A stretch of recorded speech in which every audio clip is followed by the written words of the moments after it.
You've been CEO and president of Salem Regional Medical Center for 12 years, Yep. but in the healthcare industry for a lot longer Right. than that. In your professional opinion, how would you characterize the status of healthcare in the Mahoning Valley?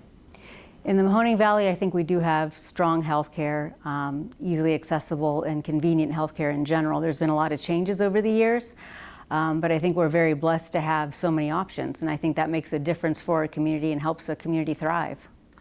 Since joining SRMC in 2006, what's been the biggest change or shift that you've seen in the healthcare industry?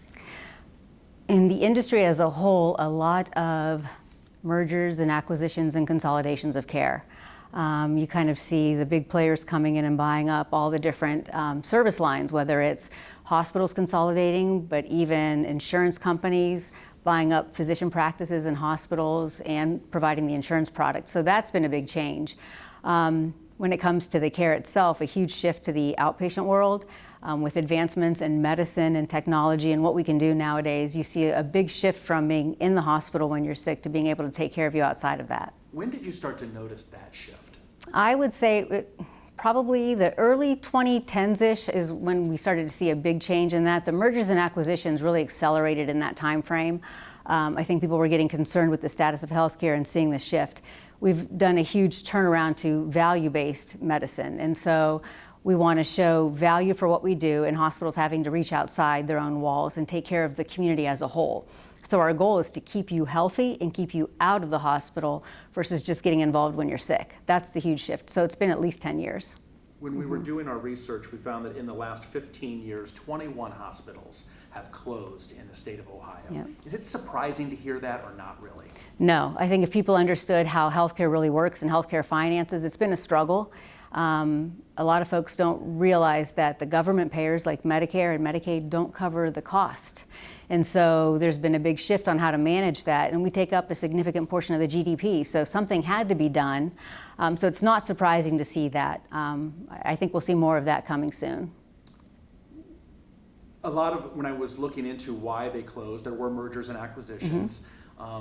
Declining patient volume was a big Yep. one. Why are fewer people going to hospitals? I do think a lot of it's the advancements in medicine and what we can do. And then you've got your service lines that kind of pop up. The more profitable ones are separated. So you'll see imaging centers or surgery centers that are taking that away from the hospital. That's the bread and butter of a hospital.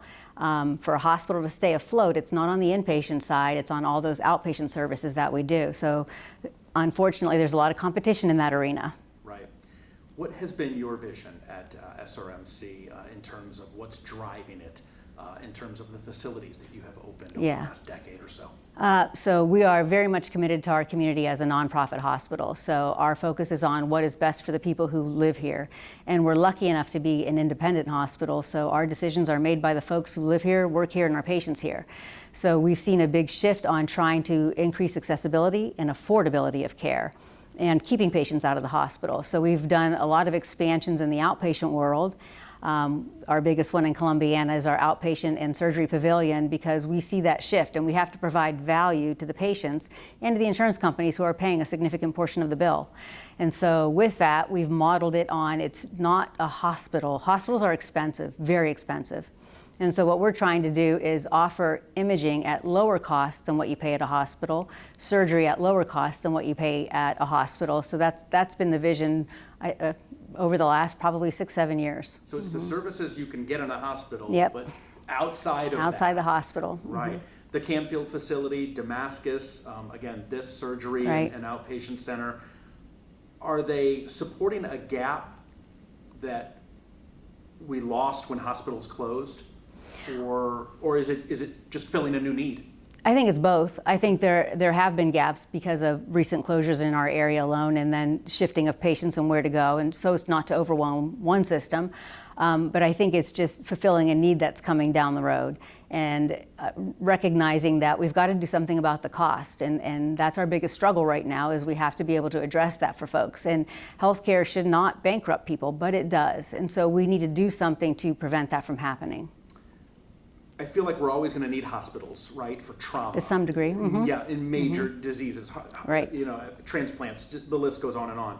But do you see a future with the major advances in technology that maybe we won't rely on them as much down the road? I do think so. There's a lot of pilot projects going on where it's hospitals at home. That requires a workforce, though, and it's not as convenient for the people providing the care, so we have to think about that. So there's a lot of projects going on. I think we will see less need for hospital beds. I don't see the elimination of it. I thought COVID taught us a lesson, as we've all shrunken beds in the area because the demand shrunk, and suddenly you get the 100-year pandemic that happens, and then we're all full. And so I think there's at least on my part, a fear that we're going to go too far and not have that available, because that's not going to be the last pandemic that we're going to see. So we have to be careful about that. Is hospital desert, is that a real thing? Oh yeah, there are in the country. We're fortunate here. We have a lot of options and a lot of choices. But there are areas that there's not another hospital for 100 miles or more. And so if something happens to that hospital, that community is devastated. And so you kind of alluded to it there. In a perfect world, people would have access to world-class health care everywhere. In every single city. It's not the case, though. But where are we in terms of having critical care in the Mahoney Valley? Are we in a pretty good spot? I do think we're in a good spot. I think we have a lot of options. Everything from your community hospitals to your trauma centers to your outpatient areas. More specialized care can go to Cleveland or Pittsburgh, which aren't that far from us. So I think Northeast Ohio, we're in a very lucky spot with that. Other places not so lucky. I mean, there are places we've lost in Columbiana County, no maternity services, because there's just a drop in demand for that. So you're going to see pockets of deserts here and there, but there's bigger ones, especially as you go out west a lot more. Right.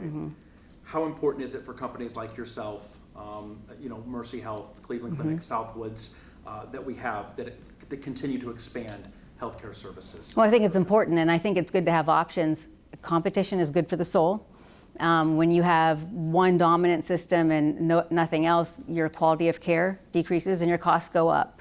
And so it's good to have the options that we do have. So we've got to stay strong. For our communities, we have to stay strong.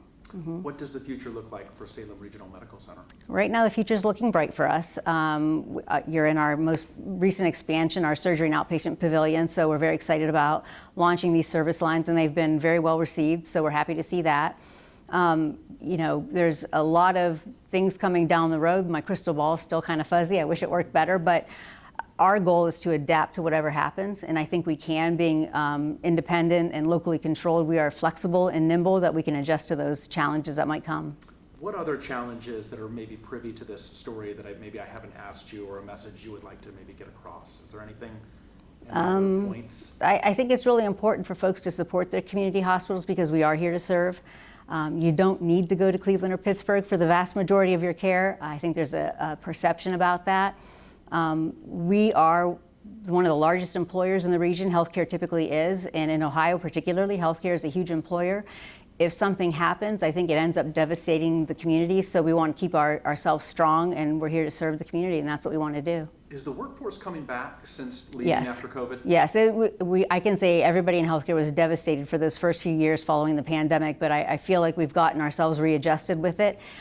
People are still interested in going into healthcare. We've been working with the schools around us to try to recruit, and I think we've been pretty successful at that. With the 2 hospitals that closed in Trumbull County, can companies like yourself, can they help bridge that gap, or no? Is losing a hospital just terrible? We can bridge the gap by accommodating those patients, but to ask us to walk into those facilities and take them over, that's an expense that nobody can come up with. The facilities are dated, the equipment needs are dated, so I think that would be a struggle. I'd be surprised if they reopened. I really would be. Right. So so what you're saying is it's just super hard to open up a hospital. Yes, nowadays. I think with Mercy Health opening up their emergency department in Trumbull County, that's going to fulfill a gap that's there right now.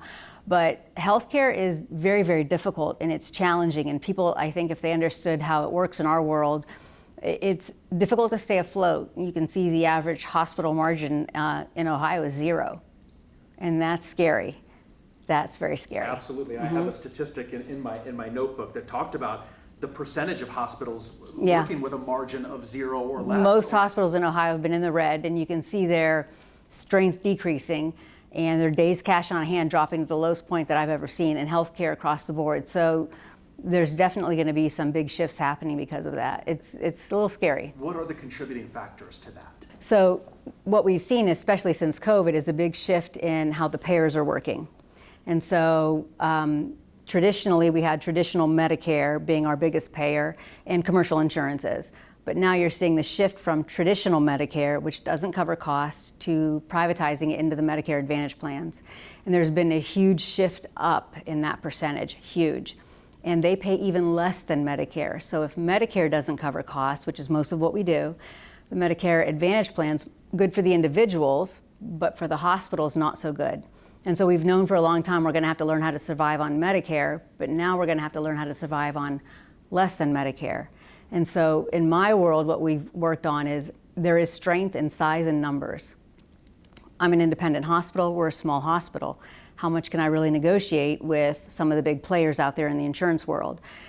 Short of merging and being acquired by somebody else and then having somebody out in God knows where, Texas, making decisions, we chose a different route. So about 30 independent hospitals in Ohio have now banded together, and we're all independent. And together we can try to do more value for what we do, work together to improve, make sure that our quality scores are outstanding, that we're providing the care that we need to provide, but that we can take risk on contracts. As an independent, you can't take those risks, but as a large group, you can, and work together to make ourselves strong that way. And that's, our goal is to still stay independent, and I think that's very helpful to see hospitals working together to keep each other afloat versus trying to compete each other, outcompete each other, because that doesn't work. Right, and so the proposed cuts at the federal level to Medicare, Medicaid would absolutely it's just devastating to I think it could hospitals. be to a lot of hospitals. I think it could be. It's definitely a challenge, but we've faced a lot of challenges before. So I think we can still come out strong on the other side of it, but you've got to be smart and nimble and keep your eye on the most important thing, and that is taking care of the people. If you make your decisions with your patients first and foremost in mind, you're going to do the right thing. And so if we keep that top of mind, I think we'll do fine.